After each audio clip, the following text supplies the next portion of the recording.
ሻሎም ሻሎም ብሩካኖች እንዴት ናችሁ? እንደምንድናችሁ? ሰላማችሁ የበዛ ይሁን።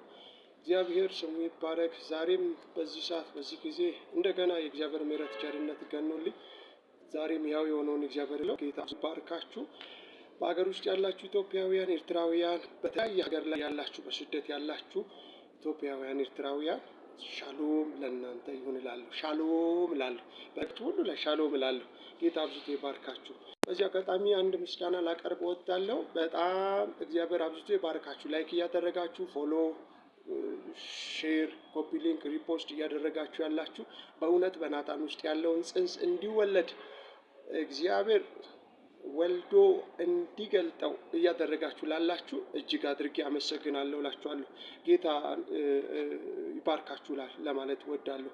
እግዚአብሔር አብዝቶ ይባርካችሁ። ከዚህም በላይ በእውነት ሼር፣ ፖስት፣ ፎሎ፣ ላይክ እያደረጋችሁ ይሄን እውነት አብረን እናቀጣጥለዋለን። እግዚአብሔርን ጸጋ፣ እግዚአብሔርን ወንጌል፣ እግዚአብሔርን ይዘን ወደፊት እንቀጥላለን። ዛሬም በእውነት እግዚአብሔርን ቃል በፊታችሁ ቀርብ ያለው ከብሉይ ኪዳንና ከአዲስ ኪዳን አነባለሁ። ከዛ ደግሞ በዛ ቃል መሰረት ደግሞ ጸልይላችኋለሁ። እግዚአብሔር ይረዳናል። እግዚአብሔር ጸጋውን ያበዛልናል። እግዚአብሔር ምሕረት ቸርነቱን ያገንልናል። ብሩካን ናችሁ።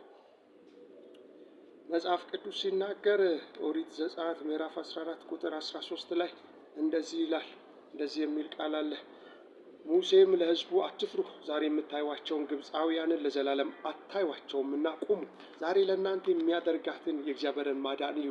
እግዚአብሔርም ስለ እናንተ ይዋጋል፣ እናንተም ዝም ትላላችሁ አለ። ጌታ ስሙ ይባረክ። ይሄን ቃል ደግሞ የሚደግፍ የሚያጸና ደግሞ አዲስ ኪዳን ላይ መጥቼ ደግሞ አነብና ከዛ ደግሞ በእውነት እንጸልያለን። እግዚአብሔር ምስክሬ ነው የምላችሁ። ዛሬ የምታዩዋቸው ግብፃውያንን ሙሴ ይሄን ቃል ተናግሮ አብረው እንዳላደሩ በንጋታው ሲነጋ ሬሳቸው እንደታየ ጌታዬ ምስክሬ ነው የምላችሁ። ይሄ ቃል ከተነገረ በኋላ ከጸለይም በኋላ የእናንተን ጠላቶች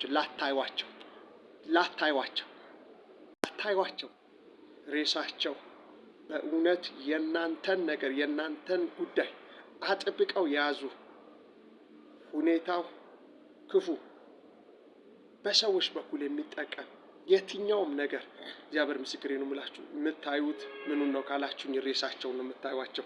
እግዚአብሔር ስሙ ይባረክ። የሐዋርያት ሥራ ምዕራፍ 27 ላይ ያለን ቃል ደግሞ ጨምሬ አነብና በዚህ ቃል መሰረት እጸልያለሁ።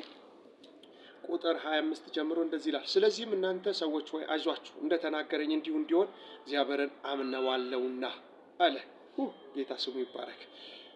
24ን ስናነባው ጳውሎስ ሆይ አትፍራ፣ በቄሳር